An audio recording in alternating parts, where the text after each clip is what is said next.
Okay, going for a take. Point like a tiger. And action.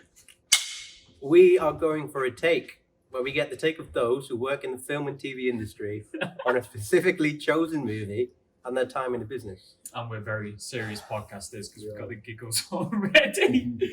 And today's take is going to be on a very highly anticipated film, Dune Part 2. That's right, and today we're here with the man himself, Luca Toolan. Very first guest. Would you like to introduce yourself, Mr. Toolan? Yeah, like when you do the job. Should we go for another take? No, that was great. Keep it rolling. I loved it. Okay. I loved it. So Okay, I said to Adam before you started, I'm going to pretend to be really bored.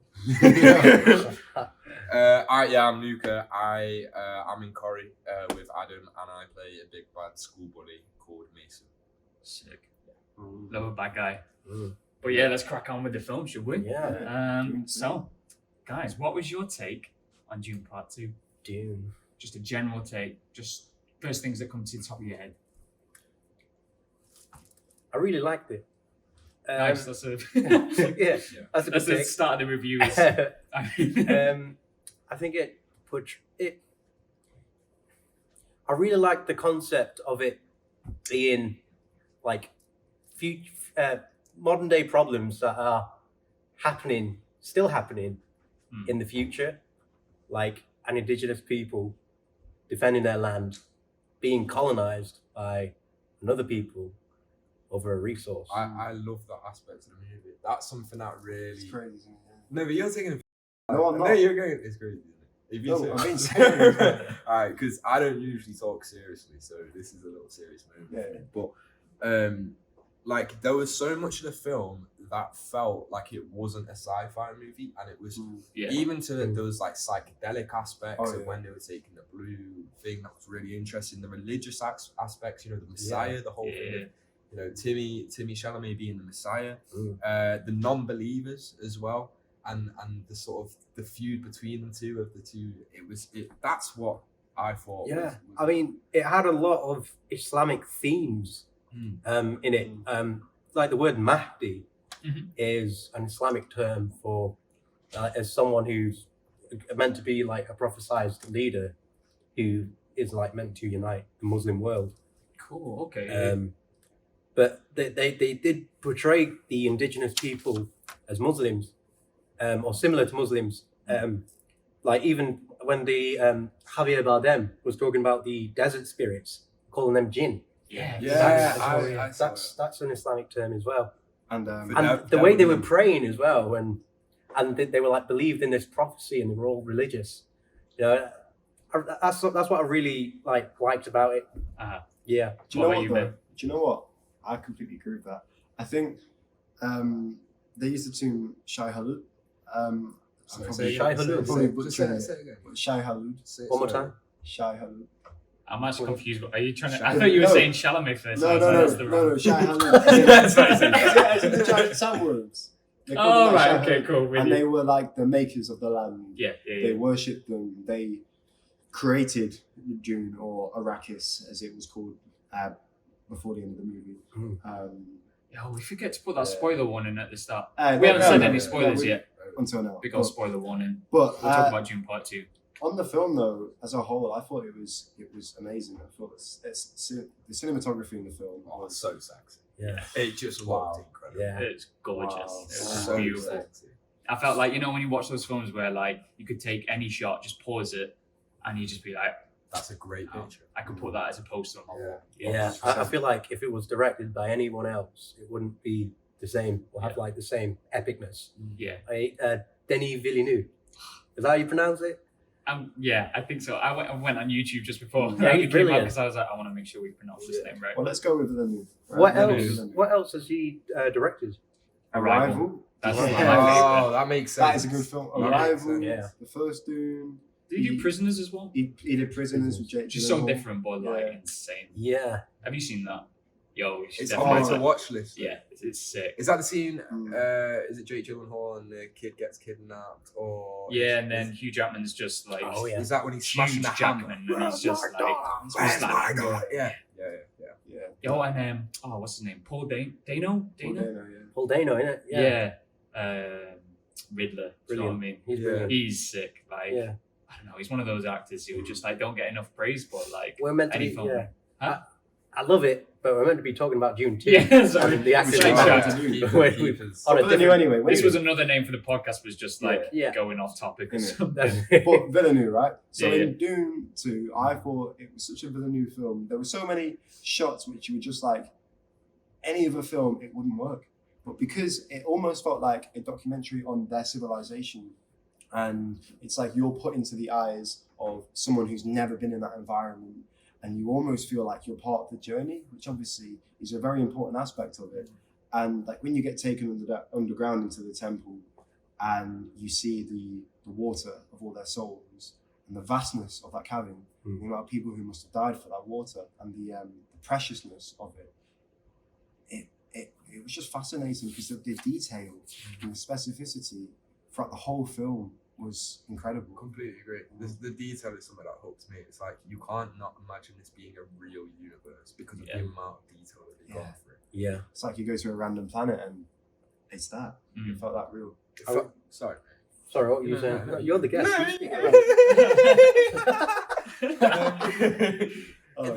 The detail, it felt like a sci-fi movie made for like smart people that really like understand stuff, you know what I mean? But like also you don't have to be smart, so I don't know what I'm saying. It can be for everyone, but I think that the level of detail was just so Yeah. this is real. Do you know what? David Attenborough could have narrated that. It was that good. Do you know what I I'm was gonna saying? get I you. could imagine David Attenborough narrating. No. It was Go that. on, why don't you just do a David Analysing impression a now? sandworm. Here we Go on, Here you can we do the have- best one. Shahalud. Yeah, we have. Crosses. I That don't know. sounds like Scottish. Wait. Alright. Crosses the desert. No, we're not doing that. That wasn't That was Scottish, bro. The planet of Arrakis. Some may be Wait, reload that. And here we are on the planet of Arrakis. Okay, that's good. Let me hear your one. Some believe this Shai Hulud resembles a giant penis. I concur. It's close, but The sandworms are kind of phallic. Yeah, they are a bit funny. Yo, Yeah, have you yeah. done? Adam, Yo, Luca, what about yours? Alright, Here we go. It's kind of crazy. and here we have Timothy. That's horror. That's horror. His name's not Timothy. His name's Paul, isn't it? Full, yeah. I really like the difference between the two people, like the invaders being like these evil tyrant people obsessed with greed and money and power, you know, and like the lead, the antagonist being a sociopath and only caring about his honor, compared to the protagonist who cared about people and cared about like the nature and the well-being of everyone. Do you think he was a protagonist though? Because this is throughout who, this Paul? is the question. Paul? Because yes, because in the first film, it's like he's understanding himself and that he's the prophecy. In the second film, he becomes so enwrapped that he's the prophecy that it almost made me feel like it was setting it up for him to become the villain.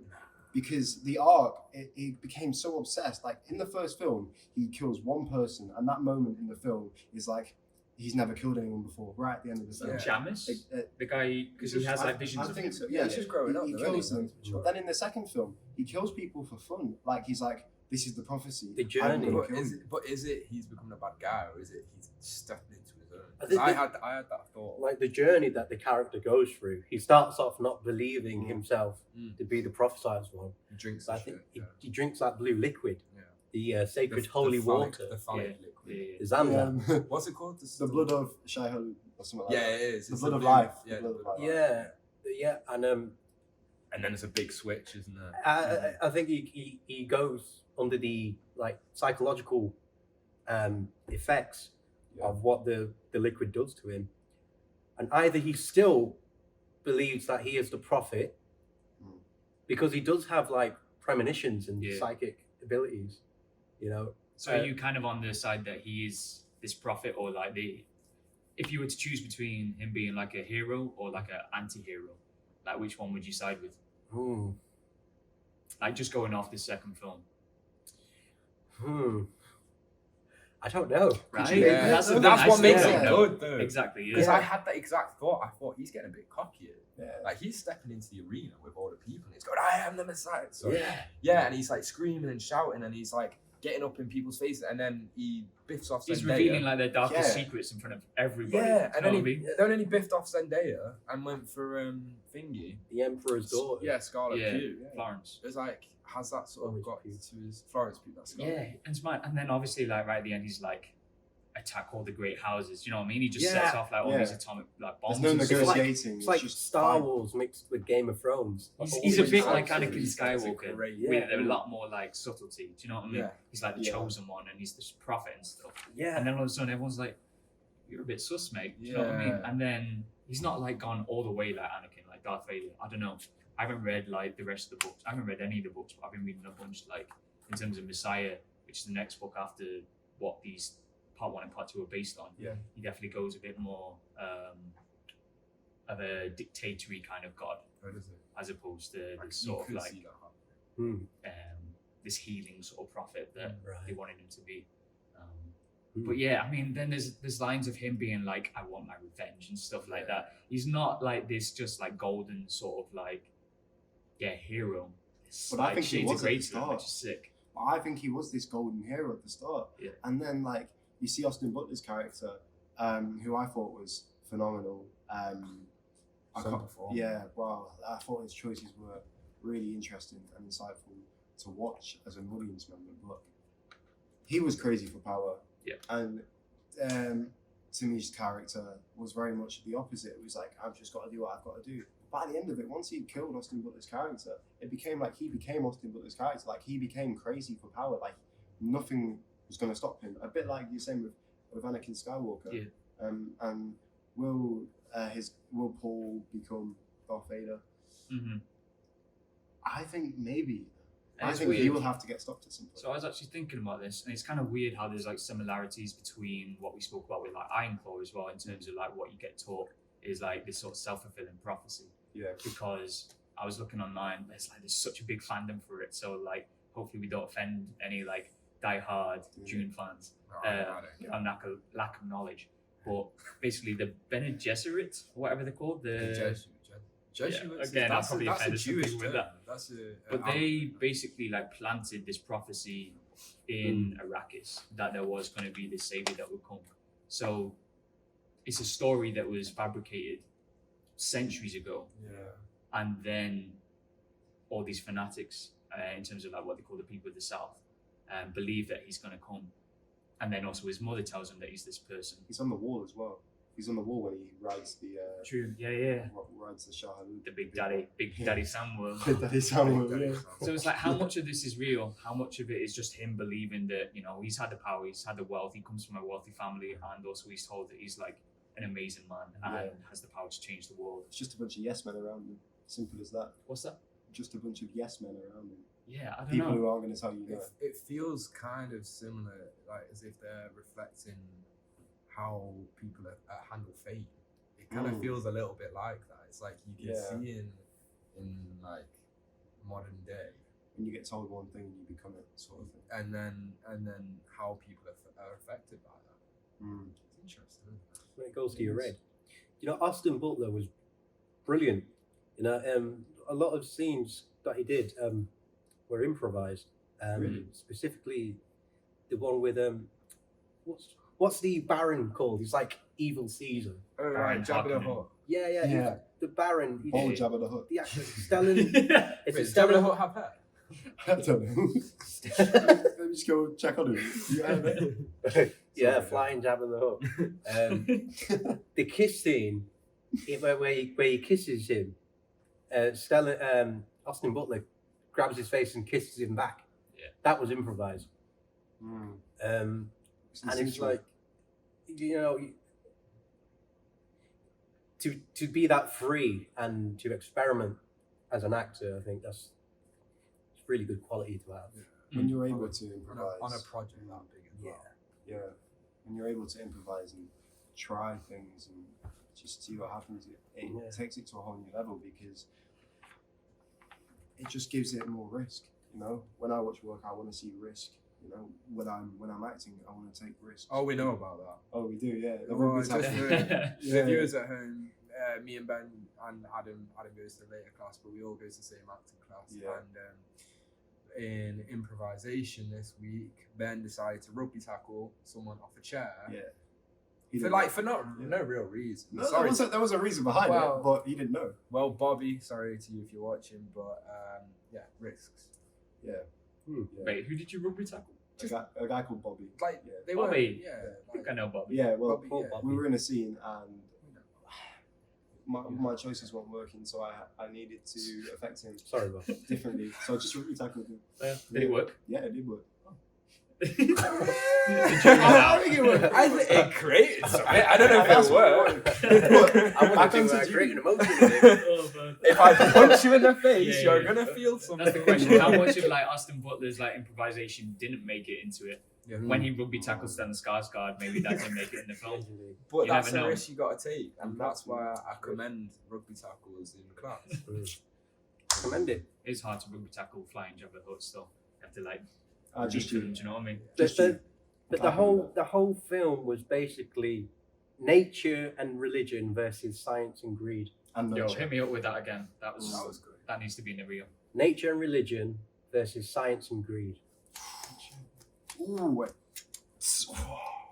Mm-hmm. Yes. That's good. Yeah. That's right. That's Yeah, good. definitely. Yes. There was a lot of like, I mean, you mentioned it at the start, I think, in terms of like colonialism and stuff like that, and like these people with all the money coming to this Yeah. planet, and like, you know, it's like they have this feudal system, Not like, they have all caring these about the barons people. and Yeah. dukes, and They you have the big signet rings, and they stamp them they kiss the ring, and all that kind of Yeah. stuff. And the spice. You get as well. given And the this. big Colosseum where they've got to like fight to the death. It felt like Rome. It felt like Rome. You Like know, an alien obviously advance. wasn't there during the times of the Roman Empire, believe it or not.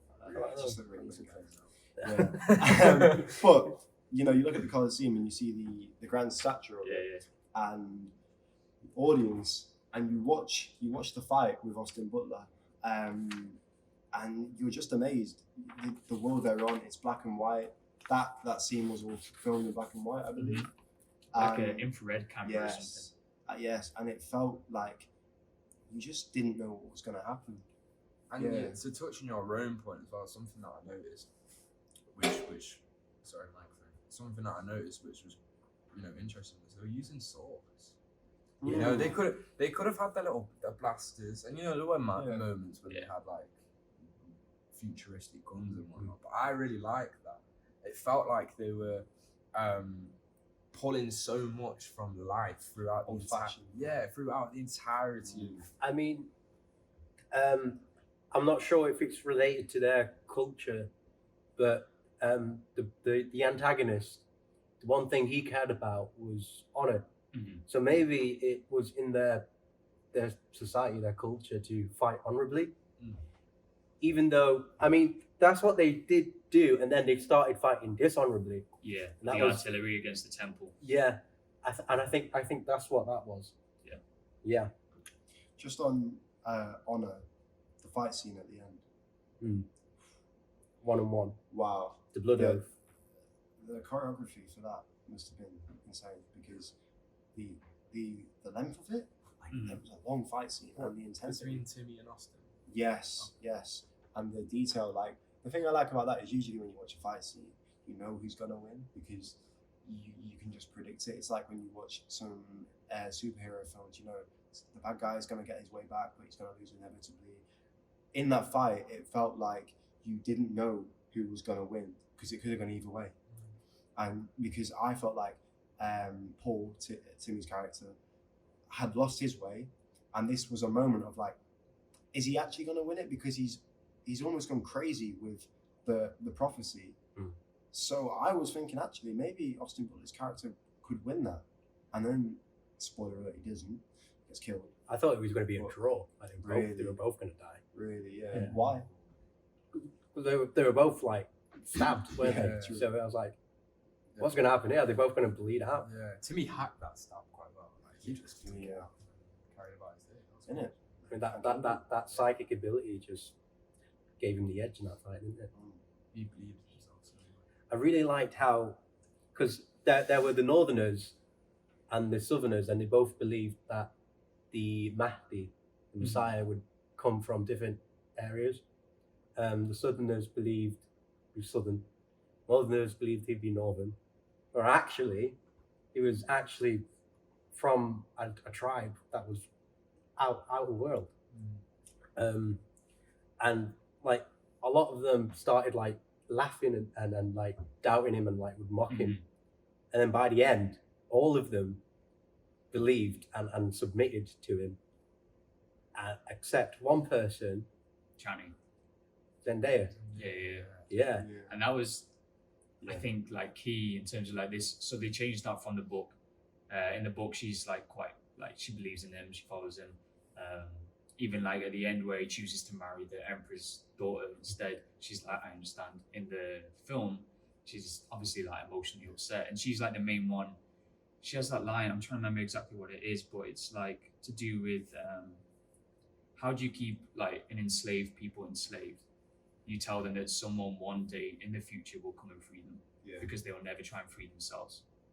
And I thought just that line kind of summarized her character like to a T. And she was the only one who was like, I love you, but you need to be careful. Like the way that you're going down is dangerous in terms of what you were saying about like having that, even though he was aware of like the sort of dangers of going down the path that he has in terms of the holy war that he has his visions about, he still ends up getting debatably how corrupted he gets, but he does get corrupted by that power to an extent. Like with those moments where he does like lash out at everybody. But was his corruption, I think it came from a place of him wanting vengeance over the death of his father. Yeah. You know, some people would say that, I mean, I don't know, maybe it did corrupt him and turn him into a tyrant. He was fueled by rage and anger and pain, but he also cared about the people and wanted a better life for all. You know, at the very end, he says one thing to his commanders: lead them to paradise. Yeah. Okay. From this hell that they've endured for so long, for centuries. You know, I think that's what I really liked about it. Yeah. You know what was interesting too? You've got Zendaya at the end of the movie doing the grappling thing on the big phallic. The Shai Hulud. I feel like she's going to be one of these prophets. That's what it was sort of. You think she's the prophet? I think she's another prophet, because why would a prophet bow down to a prophet? I think Zendaya. I rate that. I think think if they choose it. Zendaya. I believe that she's pregnant, and that her child, Timothy Chalamet's child, is the prophet. Wait, isn't that Or literally Star Wars? Wait, but what Wait, about wait. the kid? I am I'm trying to your remember father. because No. Anakin. Wait, yeah, because then The so Baron was basically was- Zendaya's character's Padme, Yeah. and then she gives birth to Luke and Leia, right? Yeah. So maybe Zendaya has Luke Skywalker. What about his mum's child though? Because his mum was pregnant throughout the entire film. And she, there was took, loads and of she memes drank about the blue liquid while pregnant. Oh, Yeah. That's that's never got to happened. do something to that kid. Yeah. That kid ain't normal. That is going to be She bonkers, wasn't isn't normal it? by the end of the film. Mate, She yeah. went from being like, "Oh, I've got to do this for my son," to becoming. She felt like a witch. Like she, I don't know whether that was like alluded to in the first. I don't know if she film, was but- still playing along with we created this religion, so we've got to try so we can control the people, or if she actually, something happened to her psychologically.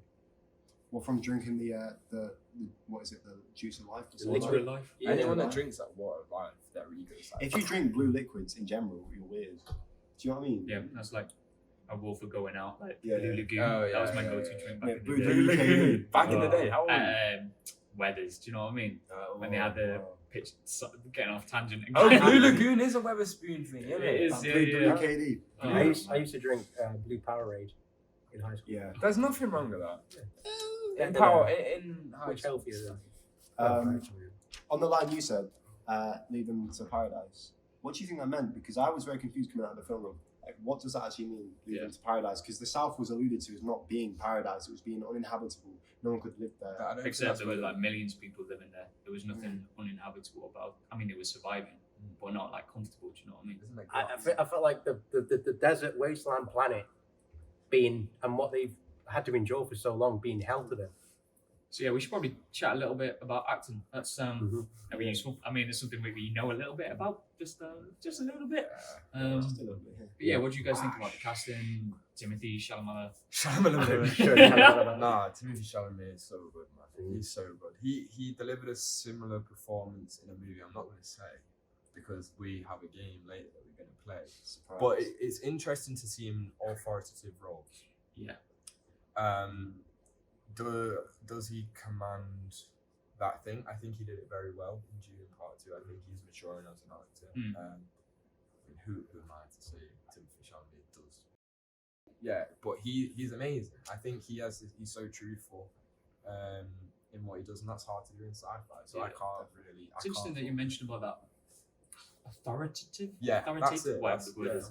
Because like again, I think jumping off your point as well, that was the only moments where I was like, I don't know. He's just.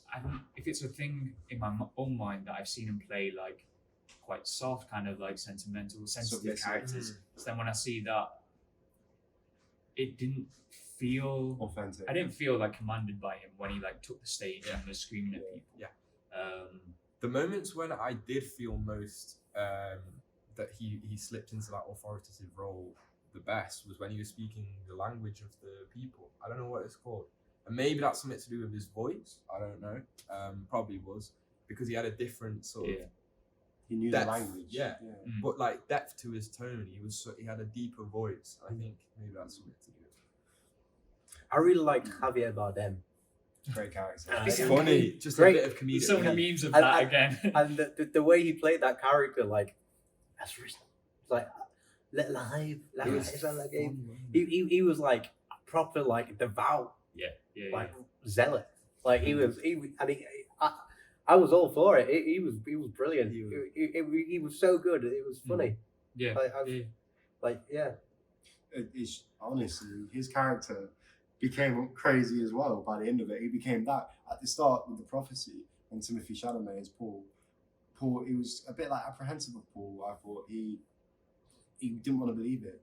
By the end of the film, he was all over. Mad with faith, like he was like, he is the one. He was like, I'll die for you. Like, literally, he was like, I kill need me, to die as part of kill our me, culture so you can leave. so that you can be the leader. Literally, I think Zendaya smashed it.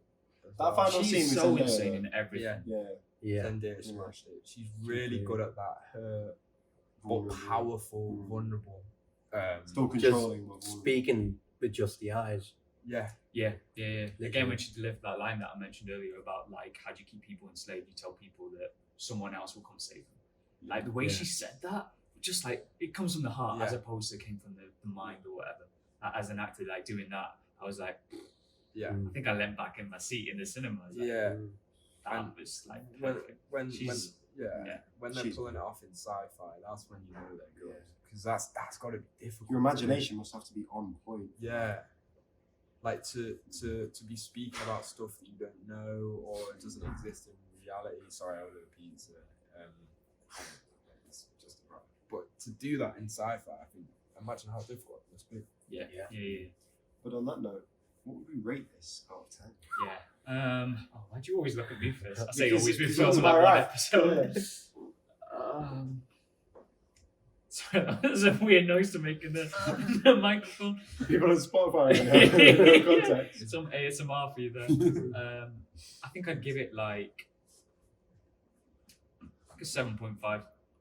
Wow! Yeah, no, it's kind of low. That shocks me. Why? What's an 8 for you? I think I gave Iron Claw an 8.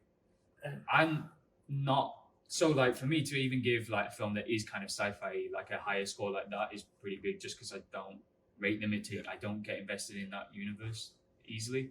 I think I give it the 7.5 because of like the beauty of it. I think it could have gone further with some of the messages that it was trying to say. I don't think most audiences will get the subtlety in terms of this character might not be the good person after all. But don't you think that's the point? That it's not so black and white like a Star Oh, I mean in terms of, I think the majority of people will be like thinking in black and white in terms of like he's a good person and let's root for him. Ah, okay. I think I don't know. I don't know. I think people will go off on their using their own imagination and create these ideas and these stories about him. Hopefully. And that the reason why is because there's so much detail, you know, and that's actually segued onto Go on, what's your my rating out then? of 10. Yeah. Oh 9. no, I didn't say anything. I'm gonna give it an 8.7 out of 10. 8.7. Cool. And the reason why is because I feel like it overall was a really good film. I thought the acting was good, the risk in the film was good, the subtlety in the performances, and just the visuals, the atmosphere. There were so many like little scenes which you could put and say that and put them in a place in the world, and you'd think it would be that place. Like if you put one of those scenes in a desert, and you'd be like, oh, that is a desert. Yeah. Like, Yeah. yeah. What about you, 100? I'm gonna give it an 8.6. Actually, no, 8.8. No, 0.1 upkeep.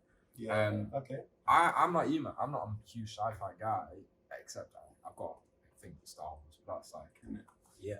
But I think for what it set out to do, it ticked every box. I really don't think it left anything unturned. It looked beautiful. It sounded beautiful. Yeah. The dialogue was beautiful. The performance was beautiful. The story was beautiful. The themes were beautiful. I couldn't fault it. I couldn't fault it. And if I was a sci-fi like thing, I would have given it a 9. Yeah. But, I'd give it a 9. Nice. I love sci-fi. There were a lot of moments that gave me goosebumps. A lot of epic moments. The acting, the story, the writing, the agenda behind the entire film. You know, I think there was a lot of modern day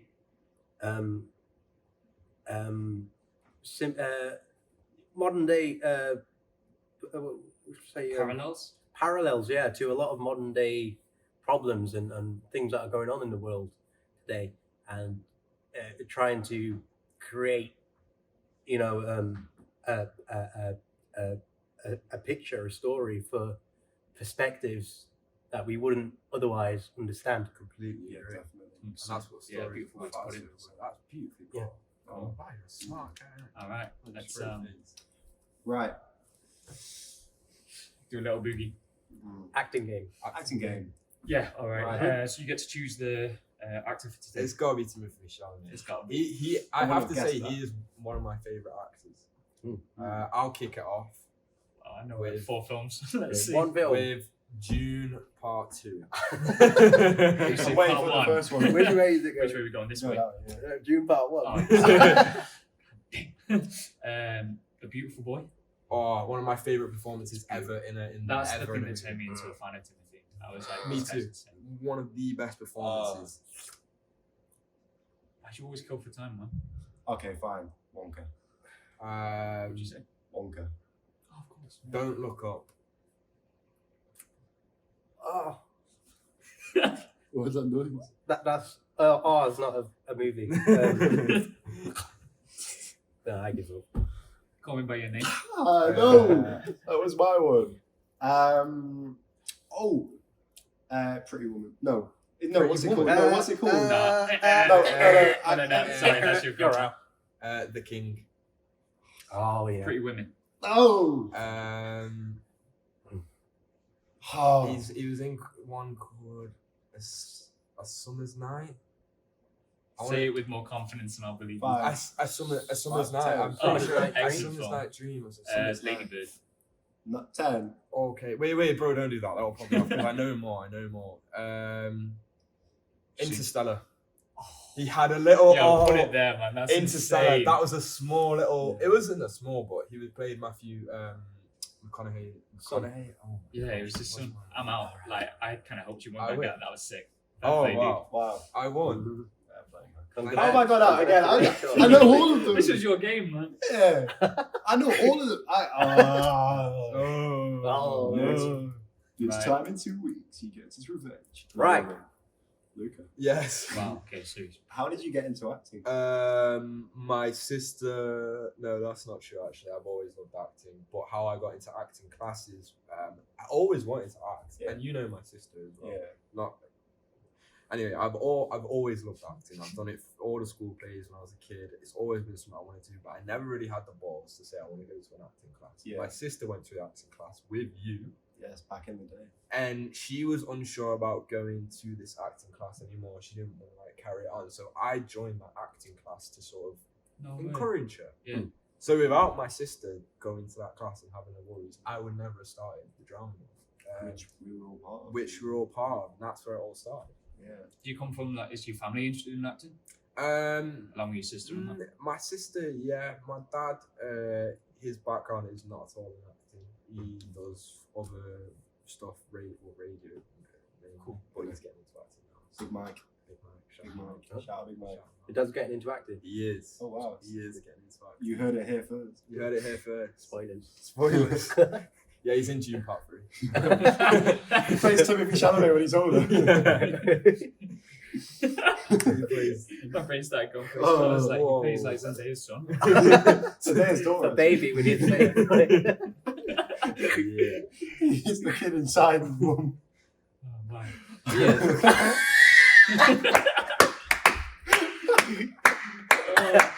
It's got that image in your head. Oh my dad coming out of Zendaya. It is like a birth scene. Mate, that. Oh, right. Big Mike, Yeah. Right, okay. So, what is it about acting which you like? It's creative. Mm. That's a really boring answer, but I'm. You probably have noticed from the interview and just the stuff that I do. I'm very spontaneous, and I just want to. You know what I mean? I just want to get it out. And acting is a great way to channel that. I love human psychology. I love testing myself. I love the feeling of the anxiety of not knowing and just and that like human psychology is so interesting. Fascinating. And body language. Body language. This guy tried to analyze how I was feeling through my body language in class. He was like, "What did you say?" You were like, "Why have you got your legs crossed?" No, I did it correctly. No, you did it correctly. I was like, to all the people in the class. Do you know what a good book which I read a while ago about that is What Everybody Is Saying. Have you read it? No. I bought it. It's I good. read like a few pages and got distracted. That's me. Yeah. I just get distracted so it's a easily. good book. Yeah. Right. I'm gonna have to read it. Read it, man. So when you I'll give you approach like hours, characters, do you think like in terms of like how the body speaks and how they're feeling in that moment and the kind of language they're giving out? Or Yeah. do you just let it come from? Yeah, no, I do try and look at that. I think I've adapted the mindset that a good character is an amalgamation of so many different things, whether that be fictional characters, people you know in real life, your own yourself. I think when you bundle it all together and just pick little ingredients, I think that's what makes the most balanced and sort of interesting, nuanced character. That's sick. And how's Corey been so far? It's been good. It's a really... How long have you been filming now? 9 months, so it's quick. It's been a really steep learning curve. I've learned so much and made so many great memories and learned the craft and TV and acting and all that good stuff. So I'm very grateful for that. Yeah. Sick. Cool. So can you tell us a bit about your character? I mean, you've already been aired, right? Yeah. Oh yeah. It's deep into this. He's done his research on it. I'm a huge fan. Yeah. What's his name, sorry? Wait, are you actually even on? Who is it this week? Is it Luca? Wait, it's Ali Oaks, right? The character is You've done your research. The character's a bully. He's a tormenting, insecure, scared child that projects his insecurity and his lack of control and instability in the household onto other people to try and make himself feel better and in control. So what can we expect from Mason then? He's a naughty boy, and obviously it's so bland. So you'd imagine that something he'd get his comeuppance soon. I don't know, maybe he might. I hope we get a scene soon. Yes, we've That'd never be crossed paths. I don't think we've ever done a scene together. Never. Not I'd even in love class. I'd love to work with you because you're watching your stuff. You're very true. That's not me. You're very true. You just tell the truth. You don't do anything. You know what I mean? You're just telling the truth, and Thank you very much. it's good to see. I think it'd be nice. Yeah. He won't be attacking you. No, he won't be attacking. You should. Mason should come into my shop sometime. Where do you work? At the DNA and A Of Dev course, shop. Alahan. Yeah. corner shop. Have you always worked there? Yeah, you have for a while. I'm working at Fresco's as well Right, okay. at the moment, part time, Right. and also at the shop. I think. Alright, no spoilers. Yeah. We'll see. Right then. Probably wrap it up. Yeah. I guess it's all right. I've got a pizza waiting for me. This is a pleasure, boys. Yeah, Thank didn't you. order me one. What pizza did you go for? The Singi Hali from Rudy's. I don't know. Oh, From yeah. Rudy's. Yeah. Just speak, if you can get a sponsorship from Rudy's, you have the best pizza. No pizza comes close. Sponsor this amazing podcast. Yeah. I love pizza. Can we get a And Rudy's sponsorship? send me food. I would actually like cry. I really do. Also by Rude. Yo, it's been a pleasure having you, dude. Yeah, thank Yeah, you. Yeah, and like we don't really know each other, so it's been Yeah, no, it's been lovely to chatting, get. dude. I can't. It happened on camera. It happened on They camera. keep that in. I've done that a million times in person, but never. I to was do it like, on camera. how do I do this? With Oh, the I was in the middle of it. Oh, Cut. Cut. That's a wrap.